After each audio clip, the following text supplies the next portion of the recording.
Que no sé si entró bien. Sí, ok. Bien, hermanos.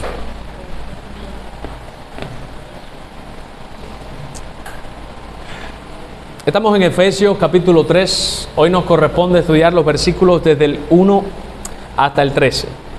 Antes de orar, me gustaría que recordásemos un poco qué es lo que hemos venido hablando. Si usted ojea para atrás en la epístola de los Efesios, recuerden que empezamos hablando de que existen muchísimas bendiciones espirituales en Cristo Jesús. Esas bendiciones están en Cristo, unidos a Cristo, somos hechos partícipes de cada una de esas bendiciones. Esas bendiciones consisten, por ejemplo, el que hemos sido predestinados, hemos sido escogidos, hemos sido amados, hemos sido perdonados, hemos sido santificados, hemos sido redimidos, hemos sido sellados por el Espíritu Santo. También, a partir del versículo 15, vimos también que parte de esas bendiciones es que Dios nos da espíritu de sabiduría y de revelación del conocimiento de Cristo. O sea, Dios nos da la capacidad de conocer a Cristo y de entender con sabiduría todos los misterios de Cristo, los misterios del Evangelio, lo que ha hecho Cristo. Además de esto, vimos en el capítulo 2 que Dios nos ha salvado por pura gracia.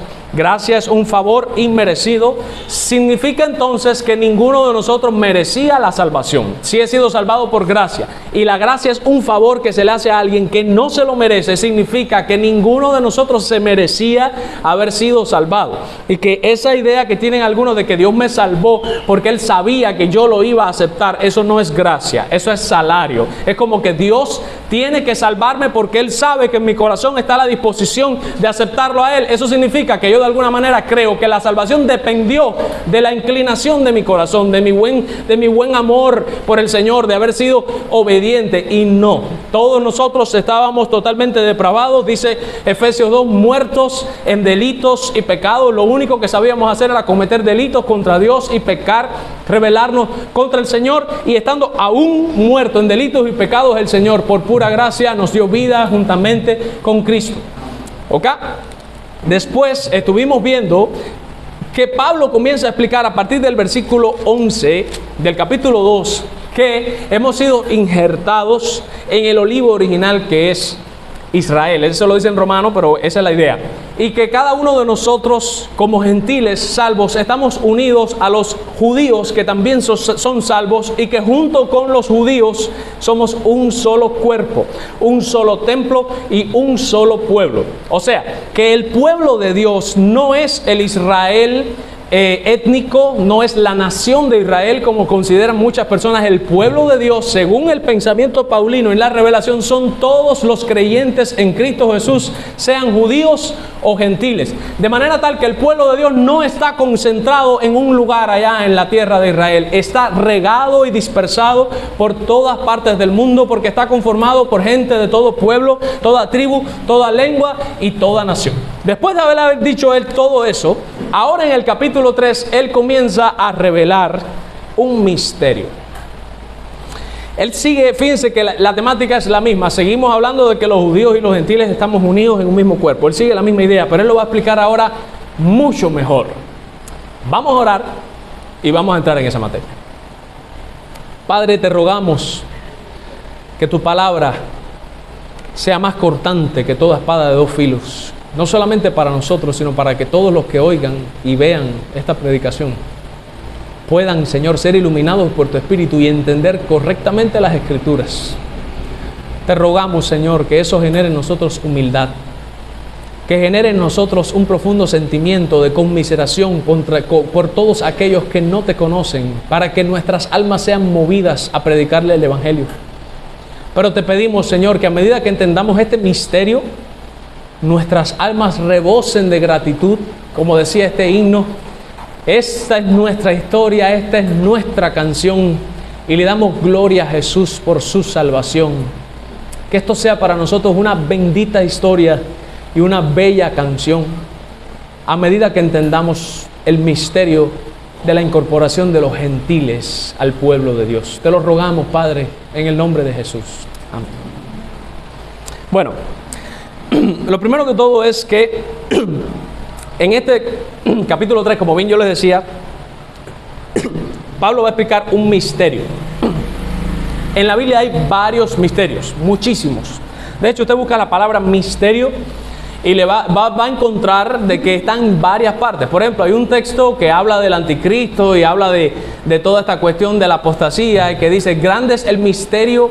No, perdón, ese es uno que habla de Cristo, en 3:16, donde dice, grande es el misterio de la piedad, Dios fue encarnado, Dios fue hecho hombre, ¿verdad o no? Pero hay una parte que dice que ya está en operación, ese es el que quería venir, el misterio de la iniquidad, solo que hay quien al presente lo detiene, y refiriéndose específicamente se considera al anticristo. O sea, esa palabra misterio está en todas partes. Ahora, lo primero que quiero que entendamos qué cosa es un misterio en la Biblia, qué cosa es un misterio según la Biblia, para que entonces entendamos qué es lo que Pablo nos está intentando explicar. Lo primero que quiero que sepan es que el misterio en el Nuevo Testamento es una verdad que estaba oculta o parcialmente oculta y que estaba velada, que estaba en secreto durante el antiguo pacto y que no se le dio a conocer a los hombres en generaciones anteriores, pero que es revelado ahora en el nuevo pacto. Se le manifestó y se le reveló en el Nuevo Testamento a los apóstoles y profetas, y por medio de los apóstoles y profetas entonces a la iglesia. Eso es un misterio. Un misterio es una verdad que ha estado oculta en los tiempos antiguos, pero que Dios la ha dado a conocer en un momento apropiado, porque así Él lo ha entendido. Y esto es para nosotros en el tiempo de la gracia. Esa es la explicación más bonita. Voy a decírselo ahora con mis palabras. ¿Qué es un misterio? Un misterio es algo que Dios va a hacer, pero que lo va a hacer un poco más adelante en el futuro, y que a todas las personas que están viviendo en este tiempo Él no les dice lo que va a hacer. Cuando llega el momento les dice, esto es lo que va a pasar ahora, pero esto no lo inventé ahora, esto viene desde atrás. O sea, era algo que estaba escondido. En este caso, ¿cuál es el misterio? Bueno, de acuerdo a esto, vemos claramente en los versículos desde el 1 hasta el 5 que el misterio consiste en que los gentiles iban a formar parte del pueblo de Dios. Vamos a leer. Dice, por esta causa yo, Pablo, prisionero de Cristo Jesús por vosotros, los gentiles, si es que habéis oído de la administración de la gracia de Dios que me fue dada para con vosotros. Miren esto. Vamos a ir desmenuzando esto porque esto está un poco profundo. Hay que entender el texto a simple vista. De hecho, cuando usted lo lee en Reina Valera del 60, prácticamente se entiende muy poco. Recuerden que nosotros no estamos acostumbrados a este lenguaje tan sofisticado. En nuestro país no se habla así de una manera tan culta. Por tanto, para nosotros es difícil leer esto y entender un poco lo que el texto está diciendo. Vamos a analizar algunas palabras para después de que entendamos las palabras volver a leer para entender lo que está diciendo el texto. Dice Pablo que él es prisionero de Cristo por ustedes los gentiles. Vamos a hacer una pregunta. ¿A quién le está hablando Pablo? Responde el texto. Le está hablando a los gentiles. Vamos a empezar por ahí. Nos está hablando a nosotros. ¿Qué dice después? Si es que habéis oído de la administración de la gracia de Dios que me fue dada a vosotros. O sea, dice el texto que la gracia de Dios tuvo una administración. Una administración de la gracia de Dios. Ubíquense en la palabra o en el verbo administrar. ¿Qué cosa es un administrador? El administrador es una persona que de alguna manera reparte los bienes, o los cuida, o los guarda, o los de alguna manera utiliza. Es algo que no es de él, es algo que se le ha confiado a él, y él la tarea que tiene es de supervisar de que eso funcione bien y de cumplir las órdenes que se le están dando. Por ejemplo, ustedes saben que a cada uno de nosotros nos corresponde una cierta cantidad de mandados cada mes.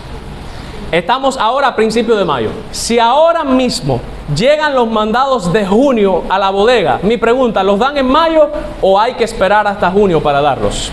Lo que está establecido es que hay que esperar hasta junio. Por tanto, el administrador de la bodega tiene la comida, pero no la puede dar hasta junio. Cuando llegue junio, él es el que dice, vamos a sacar, miren los sacos aquí, repartan el arroz, vamos a sacar. Él es el que administra qué cantidad se va a dar. Obviamente eso viene regulado, pero él es el que dice cuánto, de qué día vamos a dar. Si hay algo que se está echando a perder, manda un anuncio, vengan a buscar esto rápido, porque ese es el administrador. No es de él, él cumple órdenes, pero hay cosas que aunque están ahí no las puede dar al momento. Hay que esperar el tiempo específico.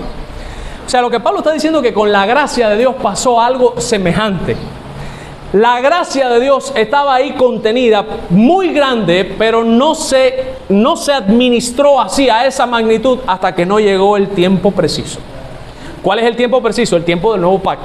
Lo que está queriendo decir Pablo es que la gracia de Dios estaba de alguna manera restringida, y obviamente estaba restringida a un solo país, a una sola nación, a los judíos. Los únicos que tenían la verdad, los únicos que tenían a Dios, los únicos que tenían el conocimiento eran los judíos, y el resto de las naciones en el mundo entero, todo el mundo perdido en el paganismo y en la idolatría. La gracia de Dios era suficiente para salvar a todas esas personas también, sí era suficiente, pero Dios entendió que la iba a administrar de una manera más cerrada en el tiempo del antiguo pacto, y que cuando llegara el nuevo pacto, esa gracia iba a salir y se iba a regar por el mundo entero, y Él iba a incorporar al pueblo de Él gentes que no eran judíos. Por tanto, la gracia fue administrada. De hecho, la palabra administración que viene ahí en griego es oikonomía. Mi pregunta, ¿qué le suena a la palabra economía? Literalmente, significa literalmente economía, dispensación, administración o mayordomía. Economía, o sea, se economizó la gracia de Dios. Ahora vamos a dar este poquitico nada más. Cuando llegue el nuevo pacto lo vamos a dar todo. Se economizó la gracia, y eso tiene que ver con el misterio. Dice Pablo, ustedes han oído, si es que han oído, de la administración de la gracia que me fue dada. O sea, esa administración de esa gracia le fue dada a Pablo. Pablo es el encargado de administrar esa gracia y empezar a darla, mi pregunta, ¿a quién? Según el contexto, a los gentiles. Dice en el versículo 3 que por revelación me fue declarado el misterio. Aquí empieza a hablar. Ahora, esa administración de la gracia está relacionada con el misterio. Fíjense cómo él lo está uniendo.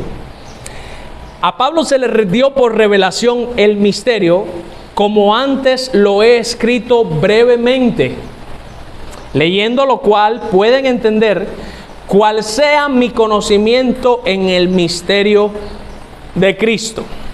O sea, vemos hasta el versículo 5, que es hasta el versículo 4, que este misterio es el misterio de Cristo. Este misterio estuvo velado, estuvo cerrado, sin embargo se le revela a Pablo. Recuerden que es lo que es revelar, correr el velo. Por primera vez se le dice a Pablo, mira Pablo, este es el misterio, y le explican el misterio. Y después le dice, ahora ve tú y administra ese misterio y comienza a regar eso. Cuando entiendan el misterio van a ver cuál es el misterio. Dice en el versículo 5, que ese misterio en otras generaciones no se dio a conocer a los hijos de los hombres. Hijo de los hombres es un hebraísmo para referirse a los seres humanos. No se le dio a conocer a los seres humanos ese misterio anteriormente. Sí, dice, como ahora es revelado a sus santos apóstoles y profetas por el Espíritu. Dice claramente que en la antigüedad el Espíritu Santo no se lo reveló a nadie, pero que ahora lo dice claramente en la dispensación. Dispensación significa economía, es la palabra que está ahí, administración. En la administración de la gracia del nuevo pacto estaba establecido que en el nuevo pacto se iba a dar más gracia que en el antiguo pacto.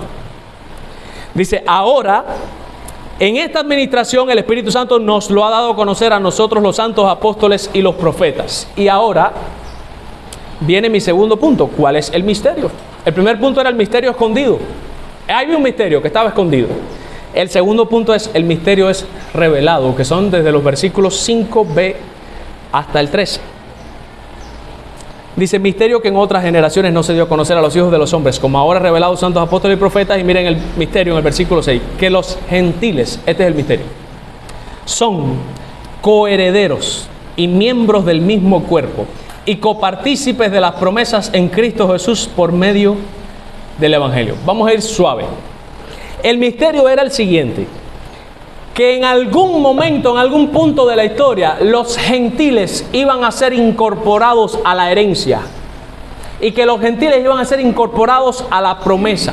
Por eso es que dice que somos coherederos y que somos copartícipes. La palabra co, cuando se pone delante de una palabra, da igual como que es igualdad.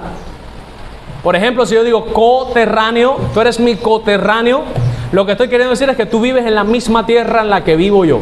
Por ejemplo, si algún día salgo del país y me encuentro un cubano en Honduras, le digo, tú eres coterráneo conmigo. O sea, yo creo que hay una más que es para referirse al país, pero bueno, coterráneo es que todos compartimos la misma tierra, ¿ok? Cuando decimos que somos coherederos, significa que yo heredo, pero tú también heredas. Los dos coheredamos. Si somos copartícipes, es que los dos participamos de la misma promesa y los dos participamos de la misma herencia. Pablo está diciendo que eso era un misterio que estaba oculto en el Antiguo Testamento. Por eso es que los judíos no pueden entender que el cristianismo se haya diseminado en el mundo entero.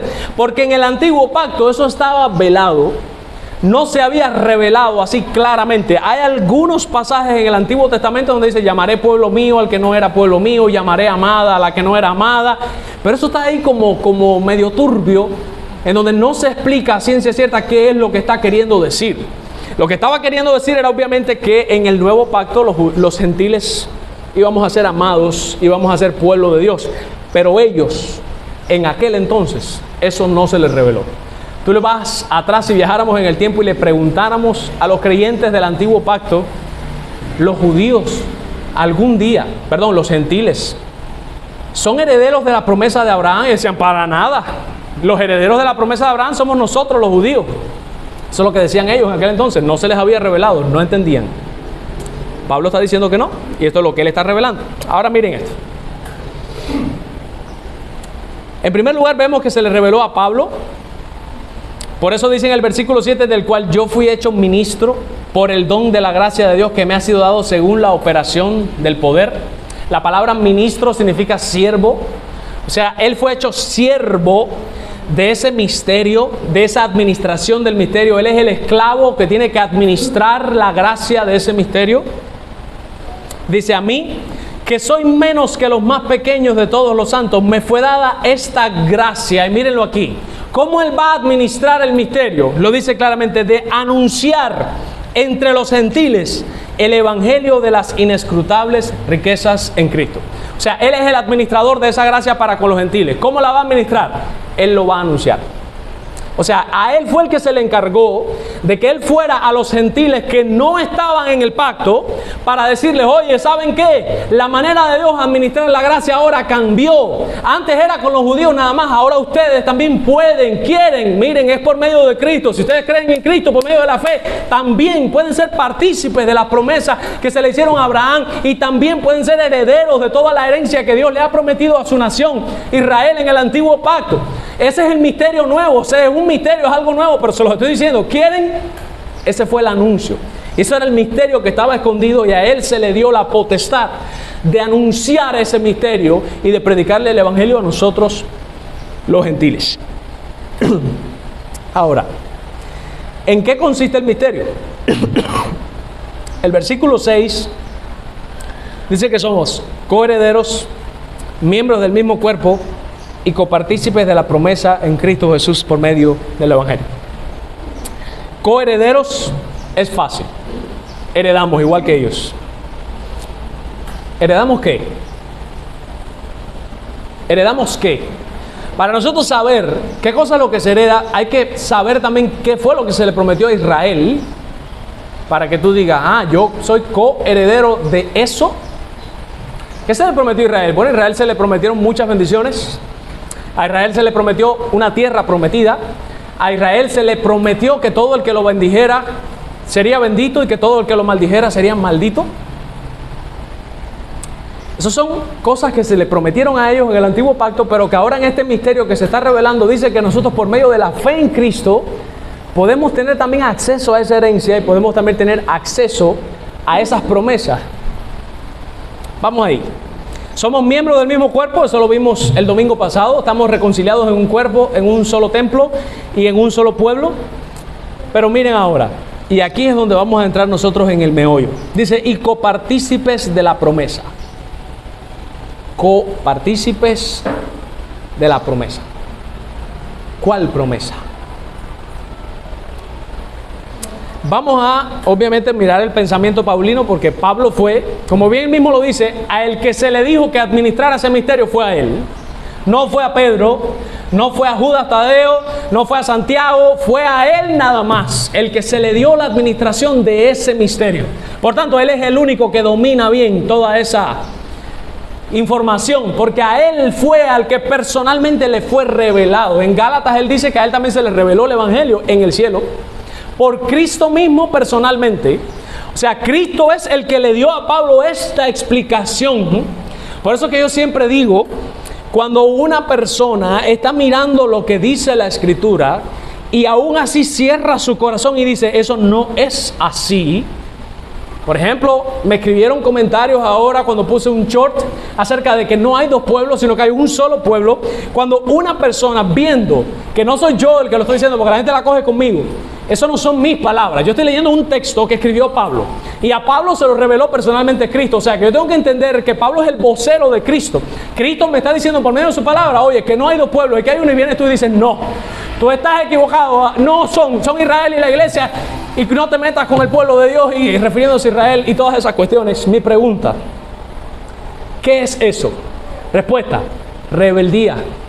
Eso es no tener temor de Jehová. Dice la Biblia que Él mirará a aquel que tiembla ante su palabra. Oiga, si usted cree una cosa y usted se está dando cuenta que Pablo plasmó otra, usted tiene que ser humilde y bajar la cabeza y decir, oye, me equivoqué yo, es Pablo el que está bien y soy yo el que estoy equivocado, y no al revés. Es como Pablo le dice a los Gálatas, oh Gálatas insensatos, ¿quién os fascinó? Es como que la gente está fascinada, está como encantada con una cosa, y tú puedes venir hoy y les puedes sacar todos los textos, gracias, le puedes demostrar por la Biblia 500 veces, y la gente es como que no, totalmente rebelde a la Escritura. Dice Pablo ahora, y aquí es donde voy a volverme a meter en problemas. Dice Pablo que somos herederos de la promesa. Vamos al pensamiento paulino, quedándonos ahí en Efesios, pero vamos a ir a Romanos, al capítulo 4 de Romanos. El capítulo 4 de Romanos, versículos desde el 9 hasta el 18. Miren lo que Pablo va a decir aquí.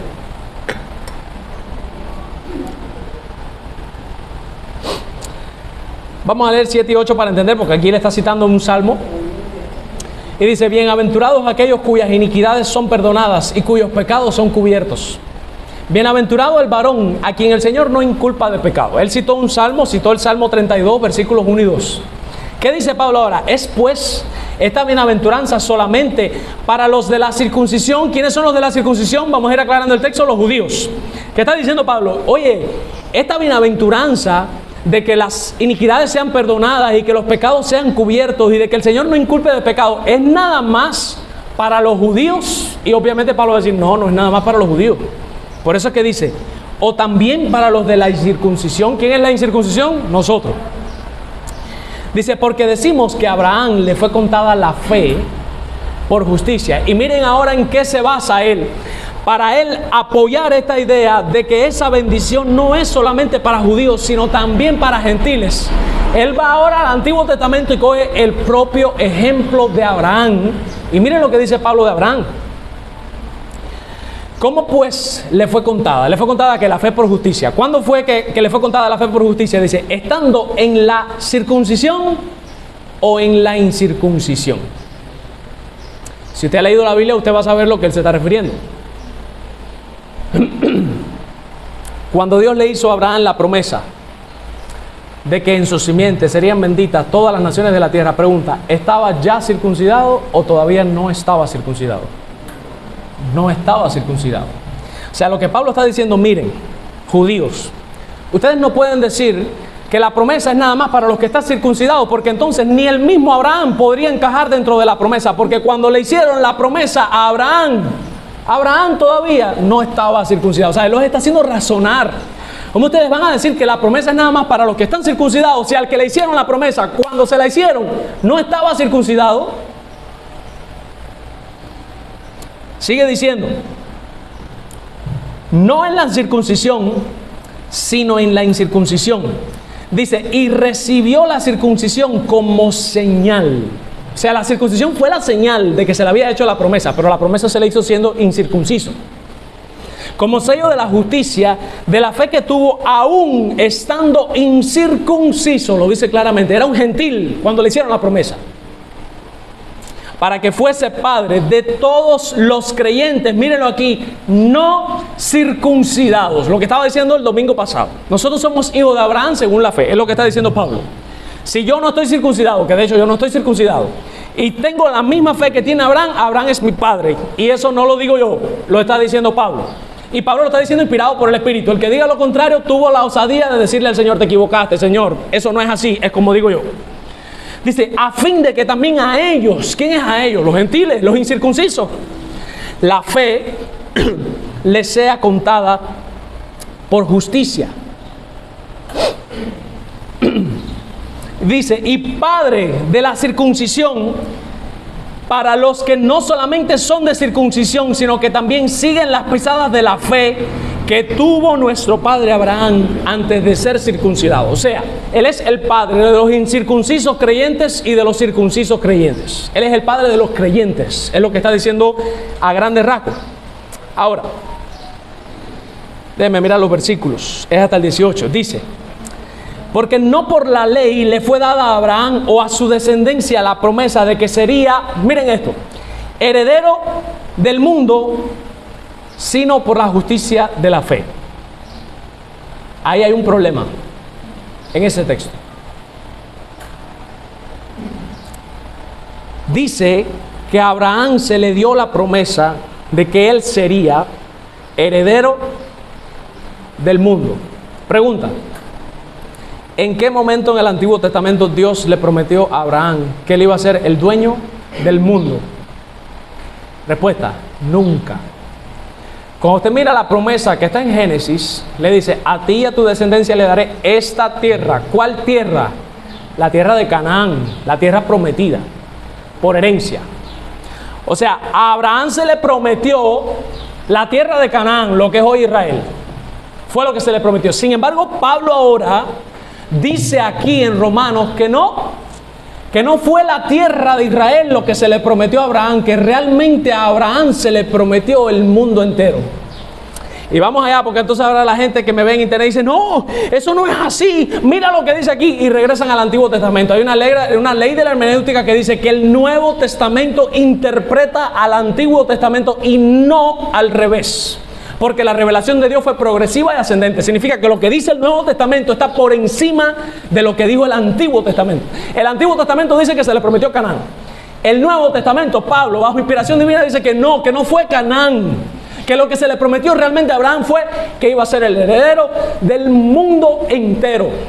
Es lo que está diciendo a él, sino por la justicia de la fe. Dice en el versículo 14, ojo, dice: porque si los que son de la ley son los herederos, vana resulta la fe y anulada la promesa. ¿Qué está diciendo esto? Que la promesa viene por la fe y no por la ley. ¿Qué significa eso? Que todo el que tenga fe en Cristo recibe la promesa. ¿Cuál promesa? De que será heredero del mundo, y junto con Abraham. O sea que nosotros somos partícipes de la promesa que se le hizo a Abraham de una tierra. Yo después les voy a explicar por qué primero Canaán y por qué se estaba refiriendo al mundo. Miren lo que dice Sproul al respecto. Dice: Pablo interpreta la promesa de la tierra prometida y dice que tiene un mayor alcance que la tierra de Canaán. Abraham no solamente sería el heredero de Canaán, sino que sería el heredero del mundo.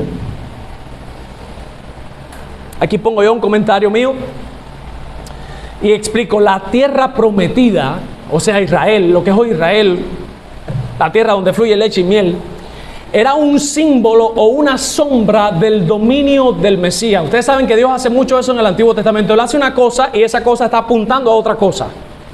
Decía la gente: maten un cordero si pecaron, y ese cordero está apuntando a Cristo. Él les dice: esta es la tierra de ustedes, vengan aquí, esta es la ley, le da la ley de la tierra, yo soy el Dios de ustedes, y establece una teocracia. Eso está apuntando a otra cosa más grande. ¿A qué se refiere? Al igual que Israel estaba dominado por Dios y su ley, el mundo también en el futuro será dominado y regido con vara de hierro por Cristo y por su ley santa. O sea, la tierra prometida apuntaba en menor escala lo que sería el reino del Mesías a gran escala, dígase, a nivel mundial. El gobierno del Mesías del mundo entero. Y es lo que dicen muchos salmos. Y es lo que dice, de hecho, el Salmo 37. Vamos a ir al Salmo 37. Para que ustedes vean que todo eso estaba escondido en el Antiguo Testamento. Por eso es que el Nuevo Testamento revela el Antiguo, o lo explica. En el Salmo 37, miren lo que dice: no te impacientes a causa de los malignos, ni tengas envidia de los que hacen iniquidad, porque como la hierba serán pronto cortados, y como la hierba verde se secarán. Confía en Jehová y haz el bien, y habitarás ¿en dónde? En la tierra. ¿Sigo o no? Sigo leyendo. Y te apacentarás de la verdad. Deleítate a sí mismo, Jehová, y Él te concederá las peticiones de tu corazón. Encomienda a Jehová tu camino y confía en Él, y Él hará. Exhibirá tu justicia como la luz y tu derecho como el mediodía. Guarda silencio ante Jehová y espera en Él. No te alteres con motivo del que prospera en su camino, porque el hombre hace maldades. Deja la ira y desecha el enojo. No te excites de manera alguna a hacer los malos, porque los malignos serán destruidos, pero los que esperan en Jehová, ellos heredarán ¿qué? La tierra. Ok, pues de aquí a poco no existirá el malo, observará su lugar y no estará allí, pero los mansos heredarán ¿qué? La tierra. Y se recrearán con abundancia de paz. Maquina el impío contra justo y cruje contra él sus dientes. El Señor se reirá de él porque ve que viene su día. Los impíos desenvainan espada y entesan su arco para derribar al pobre y al menesteroso, para matar a los de recto proceder. Su espada entrará en su mismo corazón y su arco será quebrado. Mejor es lo poco del justo que las riquezas de los muchos pecadores, porque los brazos de los impíos serán quebrados, mas el que sostiene a los justos es Jehová. Conoce Jehová los días de los perfectos, y la heredad de ellos será para siempre. No serán avergonzados en el mal tiempo, y en los días de hambre serán saciados. Mas los impíos perecerán, y los enemigos de Jehová, como la grasa de los carneros, serán consumidos y se disiparán como el humo. El impío toma prestado y no paga, mas el justo tiene misericordia y da. Porque los benditos de él, ¿qué cosa? Heredarán la tierra, y los malditos serán destruidos. Por Jehová son ordenados los pasos de los hombres, y él aprueba su camino. Cuando el hombre cayere no quedará postrado, porque Jehová sostiene su mano. Joven fui y he envejecido, y no he visto justo desamparado, ni su descendencia que mendigue pan. Todo el tiempo tiene misericordia y presta, y su descendencia es para bendición. Apártate del mal y haz el bien, y vivirás para siempre, porque Jehová ama la rectitud y no desampara a los santos. Para siempre serán guardados, mas la descendencia de los impíos será destruida. Versículo 29. Los justos heredarán la tierra, y dice, y vivirán para siempre sobre ella. No voy a seguir leyendo, porque lo repite muchas veces el Salmo. Lo ven claramente. Se estaba diciendo del Antiguo Testamento que íbamos a heredar la tierra. No dice Apocalipsis: he aquí que yo vi un cielo nuevo y tierra nueva, y las cosas viejas pasaron, y aquí todas fueron hechas nuevas. Y ahora viene el tabernáculo de Dios a morar en medio de ellos, y Él habitará con ellos, y Él será para ellos por Dios, y ellos le serán a Él por pueblo. ¿Dónde va a estar eso? Eso yo se lo enseño a ustedes aquí, en la tierra. Cielo nuevo y tierra nueva. El cielo está aquí y la tierra está aquí. Pero cuando llegue la consumación del tiempo final, el cielo será la tierra y la tierra será el cielo. De manera que el cielo nuevo y tierra nueva es el cielo y la tierra juntos. Se van a unificar, y esa separación que existe en donde nosotros estamos aquí y Dios está allá, vamos a estar aquí en la tierra, pero Dios va a estar aquí con nosotros. Y es lo que dice, que el tabernáculo de Él vendrá y se pondrá en medio nuestro, y habitaremos con Él. Por tanto, esto no es algo nuevo, lo que realmente era un misterio que estaba oculto y se está explicando ahora en el Nuevo Testamento. Miren lo que dice Gálatas 3:16. Pablo de nuevo hablando de lo mismo. Gálatas capítulo 3, versículos 16. Miren este problemón. Yo me imagino, Pablo tuvo que haber tenido tantos problemas, porque a Pablo se le encomendó la tarea de romper el hielo. Gálatas 3:16. Pablo tuvo que haber sido criticado y se tuvo que haber dicho de él horrores. Porque Pablo llegó de repente a tener que enseñar una cosa que estaba velada, que estaba oculta y que nadie nunca la vi. Y viene él por primera vez a decir esas cosas. Un bombazo. Miren lo que dice en Gálatas capítulo 3, versículo 16. Dice, ahora bien, y presten atención que esto es clave para entender el misterio. A Abraham fueron hechas las promesas y a su simiente. ¿Ya? Y miren lo que dice. No dice y a las simientes como si hablase de muchos, sino de uno. Y a tu simiente, la cual es Cristo. ¿Qué dice Pablo? Pablo está citando ahí Génesis 12, 7, en donde se le hace la promesa a Abraham. Pablo está recordando de que cuando Dios le dijo a Abraham la promesa, le dijo, a ti y a tu descendencia, que la palabra ahí es simiente, a ti y a tu simiente les voy a dar la tierra por heredad. ¿Qué creyeron los judíos? A Abraham y a todos nosotros los judíos que somos los descendientes, somos la descendencia de Abraham. Viene Pablo ahora en el Nuevo Testamento, que el Nuevo Testamento explica el Antiguo, y Pablo le dice, oye, mira, ustedes tienen que estudiar gramática, porque cuando dicen Génesis, a tu descendencia o simiente, lo dicen singular, no dice descendencias, no dice simientes, dice simiente. Está hablando de uno nada más. Y no son ustedes los judíos, es Jesús. O sea, Pablo está explicando en Gálatas que la promesa realmente nunca se le hizo a los judíos. La promesa se le hizo a Cristo. Él le dijo, Dios le dijo a Abraham, a ti y a Cristo, la simiente tuya, yo le daré esta tierra por herencia. Eso es lo que Pablo está explicando. Vamos a volver a leer Gálatas después que hemos entendido, para que ustedes vean cómo ahora se abre el entendimiento y se entiende claramente. Dice, ahora bien, a Abraham fueron hechas, y miren, las promesas, y a su simiente. Le hicieron las promesas a Abraham y también le hicieron las promesas a la simiente de Abraham. Con Abraham no hay duda, sabemos que está hablando de Abraham. El problema es la simiente. ¿Quién es la simiente? Eso es lo que Pablo va a explicar. No dice y a las simientes como si fueran, como si hablase de muchos. O sea, le está diciendo, no está hablando de mucha gente, de hecho está hablando de una sola persona. Dice, sino como de uno, nada más. Y a tu simiente, y ahora dice quién es la simiente, dice la cual es Cristo. O sea que realmente la promesa, bombazo, y yo estoy seguro que la gente que vean esto van a decir, Junior está equivocado, es un hereje, bla, bla, bla. Palabra de Dios, sea Dios veraz y todo hombre mentiroso. Eso no lo estoy diciendo yo, se lo digo Pablo. Pablo dice que la promesa nunca se le hizo a los judíos, se le hizo a Abraham y a Cristo. Porque Cristo es el verdadero Israel de Dios. Él es la verdadera representación de lo que es el pueblo de Dios. Cristo es el Israel de Dios. Y por eso todos los que están unidos en Cristo son el Israel espiritual de Dios, porque Cristo es el verdadero Israel. La promesa no fue hecha a los judíos, y los judíos entendieron mal la Biblia por un género. Ustedes saben que a veces uno no presta ni atención en las clases. ¿Cuál es género? No, singular o plural. Tú pones S o P.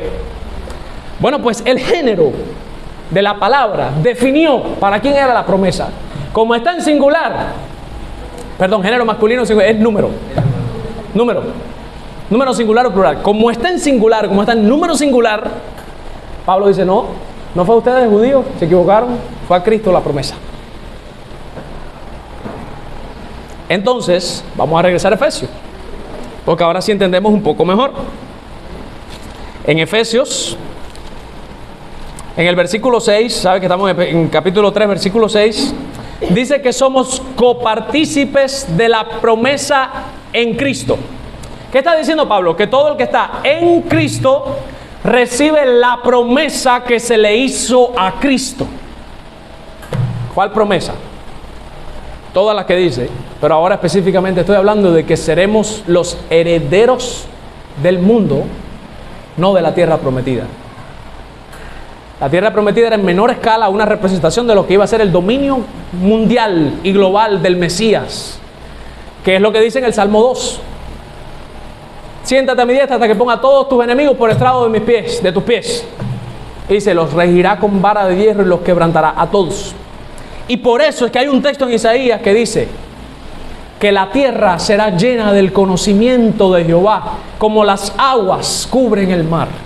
Claro, cuando llegue la consumación, después que hagamos el juicio final, cuando tiren al infierno todos los malos y vengan los justos y hereden la herencia, cuando esta tierra sea consumida por el fuego y Dios haga una tierra nueva con un cielo nuevo y todos los justos vengan a morar ahí y baje la ciudad celestial y Cristo mismo habite con nosotros en cielo nuevo y tierra nueva, dice la Escritura que ahí no habrá más llanto ni más dolor y las puertas de la ciudad, dice, van a estar abiertas y no hay más noche, va a ser día. La idea de que van a estar abiertas es que ya no hay más peligro, nadie te va a robar, nadie te va a hacer nada y Él va a dominar toda la tierra y obviamente la tierra entera será llena del conocimiento de la gloria de Jehová, porque Cristo va a hacer que todos los salvos, desde Génesis hasta Apocalipsis, desde Adán hasta el último que se salve, vivan en la tierra, y en esa tierra se va a establecer la ley de Cristo. Él va a ser el rey de esa tierra, Él va a vivir con ellos y la tierra entera será llena del conocimiento de Jehová. Y ahí es donde están los textos en el Antiguo Testamento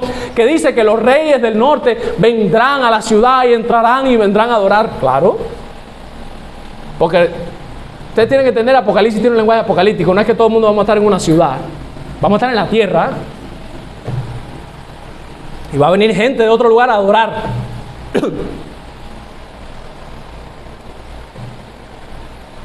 Somos copartícipes de la promesa en Cristo. El misterio le fue revelado a Pablo y después se le encarga a Pablo que sea él el que lo declare. El misterio declarado, el misterio anunciado. Tercer punto, versículo desde el 8 hasta el 13.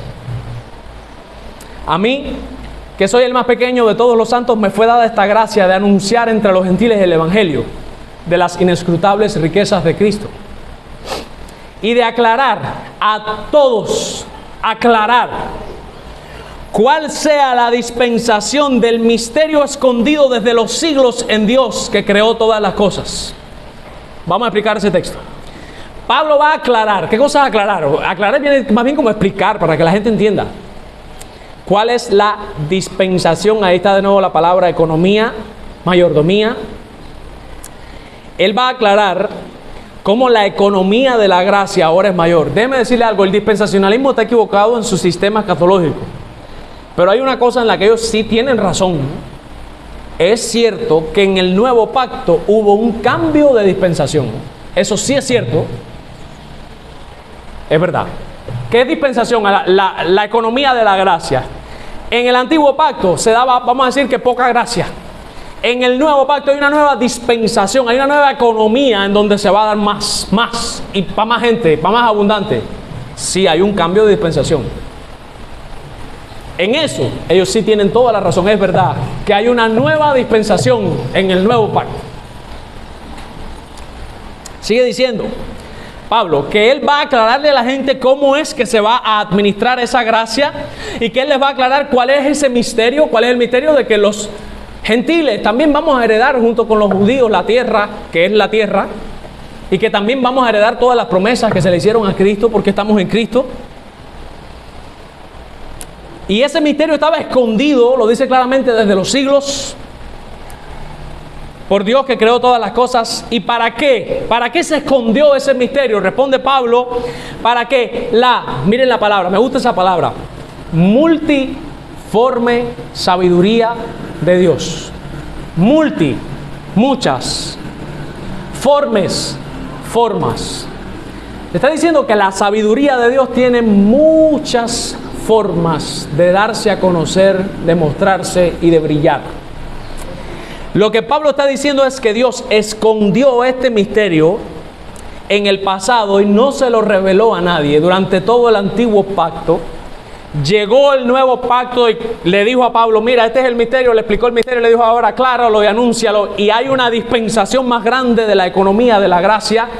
Y ahora muchas personas pueden ser incorporadas al pueblo de Dios y ya no hay que ser judío ni hay que ser circuncidado. De hecho, si tienes fe en Cristo, Dios te hace judío en lo interior, internamente hijo de Abraham, circuncidado en el corazón, Israel espiritual, parte del pueblo de Dios con la ciudadanía israelita en el sentido espiritual. Y ese misterio Dios lo escondió para que cuando se revelara, todos nosotros los gentiles tuviéramos que adorar a Dios y quedar maravillados e impactados por la inmensa sabiduría que tiene Dios, que se le ocurren estas cosas que a nadie nunca se le hubiese ocurrido. Por eso es que el Espíritu Santo ilumina a las personas. Por eso es que la Biblia dice que el hombre carnal no puede entender las cosas espirituales. Estas cosas son tan profundas y esta sabiduría de Dios, que es para nosotros, hablando humanamente, tan extraña, que Dios haya escondido esas cosas para después revelarlas, que Dios haya mandado matar un carnero para que después me digan que Cristo es el carnero de Dios. Tú dices, pero qué raro. Y a la misma vez, cuando lo entiendes, tú dices, pero qué glorioso. O sea, cuando tú logras entender eso, que nada más se entiende cuando uno está regenerado. Por eso es que dice que el hombre carnal no puede discernir las cosas espirituales. Pero el que sí es espiritual, sí entiende esos misterios. Y cuando tú lo logras entender, tú quedas admirado y maravillado con Dios. Hermanos, en nosotros entender este misterio tiene que provocar en la iglesia que cuando nosotros cantemos, yo creo que nosotros deberíamos cantar y adorar a Dios con más fuerza que los mismos judíos salvos. Porque los judíos ya estaban ahí, ellos ya tenían a Dios, ya tenían la revelación. Los que no teníamos nada éramos nosotros. Y de repente, cuando menos lo esperábamos, nos enteramos que no, que Dios por pura gracia nos ha puesto al mismo nivel de los judíos, y que Dios me puede hacer judío interiormente, y que ahora yo, que para nada se contaba conmigo, ahora yo también soy incorporado. Oiga, si aquí se para un judío cristiano a alabar al lado mío, yo tengo más motivos para cantar más fuerte y adorar más duro que él, porque él ya estaba con la revelación de la Biblia.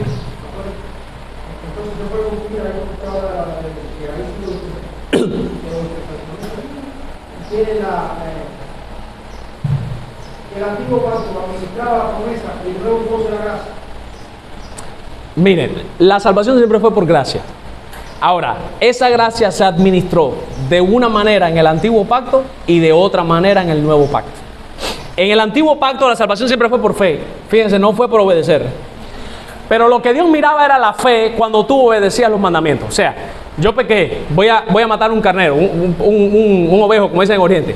Tú lo vas a matar, pero tú vas con la fe interna de que Dios prometió que si yo ofrezco esto, Él me va a perdonar. Y en cierta manera, al tú confiar que esa es la manera en la que Dios te está perdonando, de cierta manera, indirectamente estás confiando en el Cordero, que es Cristo. Y ahí hay una cierta fe. Pero la manera de salvarte, tú tenías que obedecer los mandamientos, pero no te salvaba la obediencia, te salvaba la fe que tú tenías cuando estabas obedeciendo. Siempre fue por fe la salvación. Ahora, en el nuevo pacto, ya Dios te quita todo eso y te dice, no, tú no tienes que matar ningún cordero, no tienes que derrochar sangre por ningún lugar, no hay ningún tabernáculo, no hay nada. Simplemente cree en Cristo, ya tienes a Cristo, ya sabes quién es el Cordero, cree en Él. Se administra de otra manera.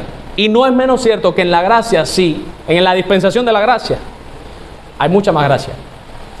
Porque el alcance de la gracia de Dios en el antiguo pacto estaba localizado, Israel. Y si tú querías salvarte siendo gentil, tenías que ir a Israel, judaizarte, volverte judío para entrar en el pacto, entre comillas, porque ni podías entrar al templo. Eran los atrios, en la parte de los gentiles no podían nada. Habían extranjeros que se convertían, pero eran muy pocos. Exactamente. Y la mujer esta que fue a ver a Salomón, que admiró todas, que dice la Escritura, que en el día de juicio ella se va a levantar y va a testificar contra todos los incrédulos, porque ella, siendo gentil, fue a ver a Salomón y admirar toda la sabiduría de Salomón. O sea, da a entender como que la mujer se salvó. Si esa mujer se va a levantar en el juicio, condenar, bueno, a lo mejor a testificar, no sé. No puedo hablar lo que no sé. Pero no es menos cierto que aunque los gentiles se convertían, eran muy pocos. La gracia de Dios se le administraba a muy pocas personas y sobre todo a muy pocos judíos. Siempre se le administró a los judíos, a muy pocos gentiles. Siempre se le administró a los judíos y a pocos gentiles. ¿Qué es lo que pasa ahora? Que se le sigue dando a algunos judíos y a muchos gentiles al mismo tiempo. Y obviamente es más grande la gracia. No se exige ahora un sistema ritualista de sacrificios ni nada para nosotros. Sigue diciendo que él va a aclarar este misterio. Miren el versículo 10, para que la multiforme sabiduría de Dios ahora sea dada a conocer por medio de la iglesia.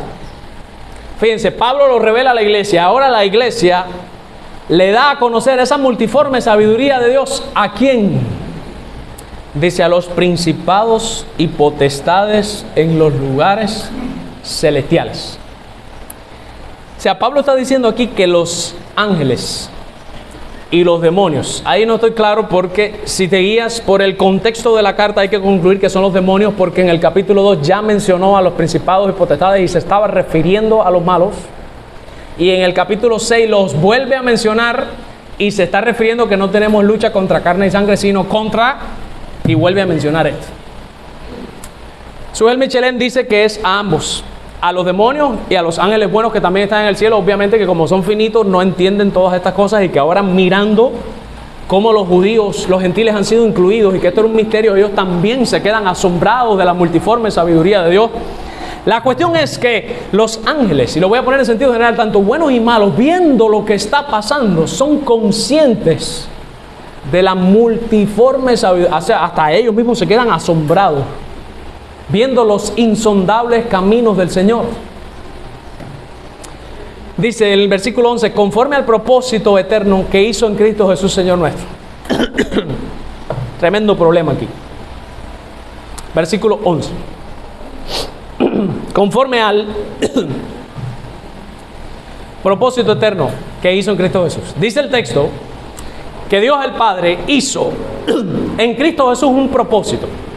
Y dice que ese propósito fue eterno y que todas estas cosas están pasando conforme a ese propósito. ¿Qué es lo que está pasando? Que los gentiles son coherederos y copartícipes de la promesa.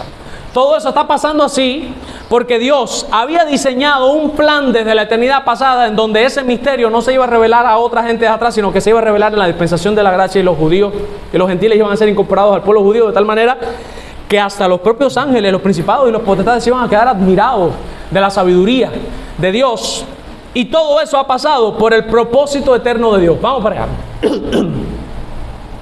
Propósito en griego es prótesis, de hecho, prótesis en griego, que significa literalmente plan. Eterno en griego, aion, que significa siempre, significa siglos, significa perpetuidad. ¿Qué es el propósito eterno de Dios? Yo lo parafraseé y puse el plan que siempre ha existido desde los siglos y perpetuamente. Y eso es un problema. Ustedes saben que hay muchos cristianos que creen que Dios está improvisando sobre la marcha. Pero no. No existe un plan B, como dicen algunos. Dios quería poner a los hombres en la tierra y que todo fuera bien. Pero el diablo vino y echó a perder y Dios tuvo que hacer un plan B. No, el plan de Dios siempre fue que el diablo viniera y tentara. Y siempre hago la misma pregunta. ¿Dios podía o no podía haberse aparecido en el huerto del Edén y haberle dicho a la serpiente, cállate la boca, arrástrate para el infierno, qué sé yo? ¿Podía o no podía? Claro que podía. Segunda pregunta. Dios, que es omnipresente, ¿estaba o no estaba viendo que estaba siendo tentado Adán y Eva y que estaba en peligro esto? ¿Podía o no podía haber actuado? ¿El Dios le tenía miedo a la serpiente?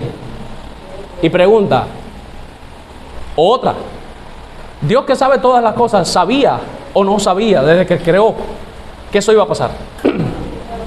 Respuesta, ¿por qué no hizo nada entonces? Porque había un propósito, un plan que tenía que cumplirse, y el plan incluía eso. Por muy duro y crudo que parezca, ese es el testimonio de las Escrituras. Hay un plan eterno. Ese plan fue diseñado desde la eternidad. Y también la palabra eterno en cierto sentido da a entender la idea como que el plan no se puede cambiar. El plan no se puede cambiar. Por eso una vez yo les expliqué a ustedes que usted no puede torcerle el brazo a Dios con una oración ni con un ayuno, porque hay un plan eterno de Dios. Si el plan eterno de Dios es que yo me muera en África de alguna manera, mira, aunque me den 300 infartos en Cuba, aunque me seque por muerto de hambre, no sé, yo aquí no me voy a morir. Usted puede ir convencido que de alguna manera yo voy a llegar a África, alguien me va a secuestrar, si no me quiero ir me van a llevar y allá me va a dar una cosa y me voy a morir. Hay un plan eterno. Y por mucho que yo ore, Señor, yo no quiero ir a África, yo detesto África, no me gusta África, hermano, voy a terminar en África. Porque hay un plan eterno y eso es invariable. Cuando Dios no quiere, no hay santo que ruegue. Y aquí vienen los carismáticos, eso se paga con la rodilla, eso es un precio, que eso se con aquí, tírate, dale, porque eso se logra con que tú, lo que ellos dan a entender es como que si tú de verdad ayunas y oras y te metes 200 horas al día, tú vas a lograr hacerle a Dios y hacer que Dios haga lo que tú quieres que Él haga. No, hay un plan invariable que está hecho desde la eternidad y eso no lo puede cambiar nadie. Por mucho ayuno y por mucha oración que haga, no se puede cambiar. No dijo Cristín de Clario, yo te profetizo, Julio. Yo compartí el video. ¿Qué le pasó a Julio? Gloria al Señor. Gloriosa es la muerte de sus santos, dice la Escritura. Él está en gloria. Yo creo que Él se salvó. Pero se murió. No tomaremos un no por respuesta. Bueno, pues no le quedó más remedio que aguantar el no por respuesta porque no la escuchó. Y de hecho la avergonzó. Porque hay un plan eterno. El plan eterno de Dios era que Julio se tenía que morir. Ese fue su diseño. Se tenía que morir el hombre, se murió. Hay un propósito eterno, versículo 11.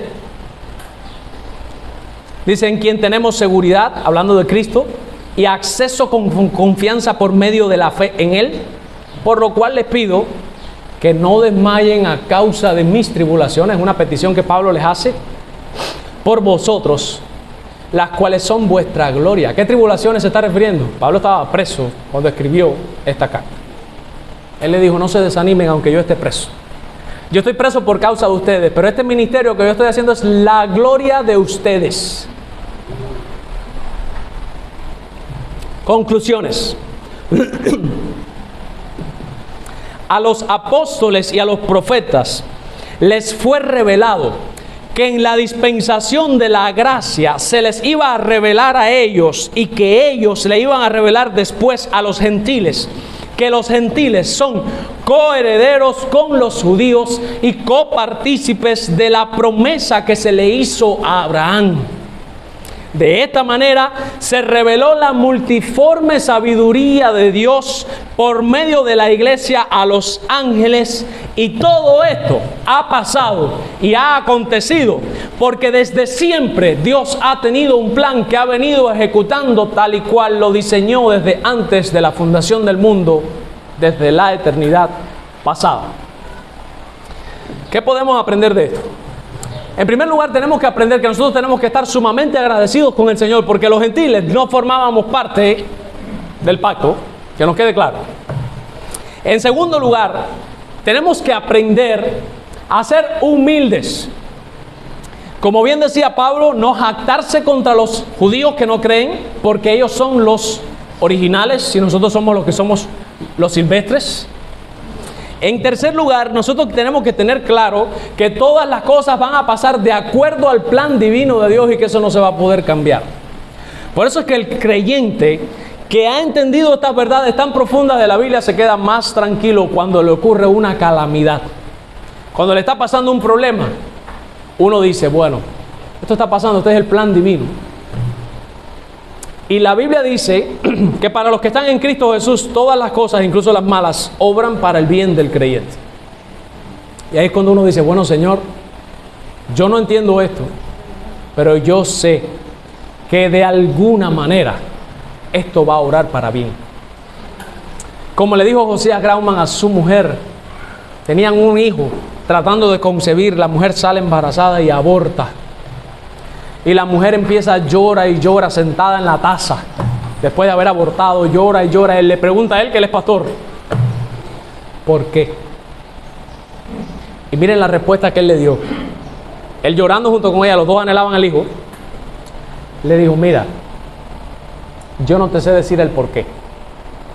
Lo único que yo te puedo asegurar es que cuando nosotros lleguemos al cielo y miremos para atrás y veamos desde la perspectiva del cielo lo que Dios hizo con esta desgracia, nosotros nos vamos a volver hacia Cristo y le vamos a decir, amén, tú tenías toda la razón, eso era lo necesario, hiciste bien, así era como tenía que haber pasado.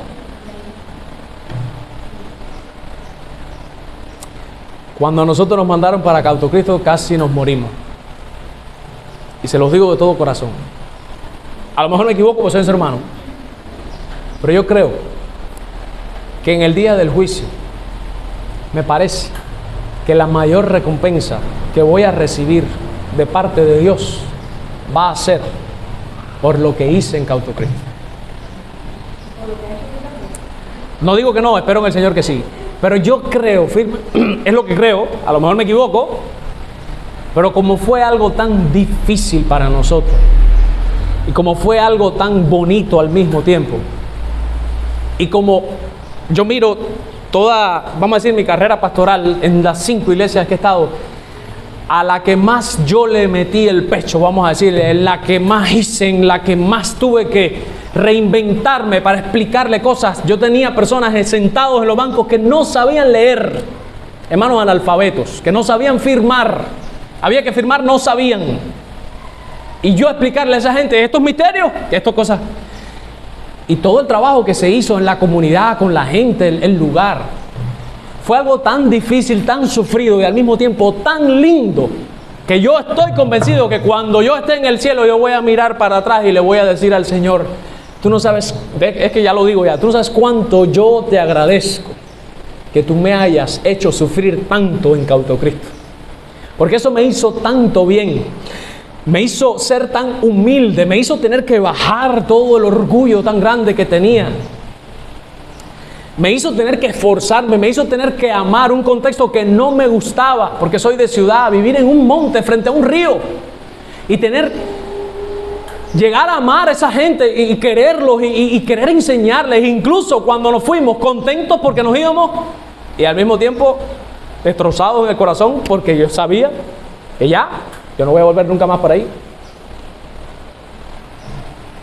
Pero yo sé que eso fue muy bueno, nosotros lo conversamos, para todos nosotros. El plan eterno del Señor contiene cosas duras, difíciles, malas, pero todas obran para bien.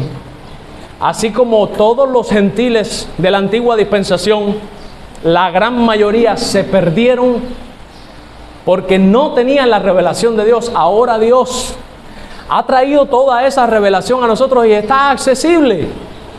Todo el que crea en Cristo y se arrepienta de sus pecados tiene acceso a la promesa de Abraham y tiene acceso a la herencia de Abraham.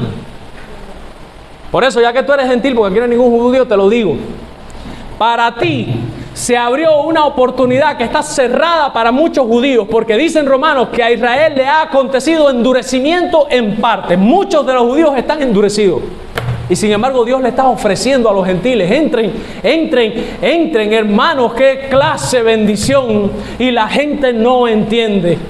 Qué triste es tenerlo ahí tan cerca, tan accesible, tan disponible y perder la oportunidad.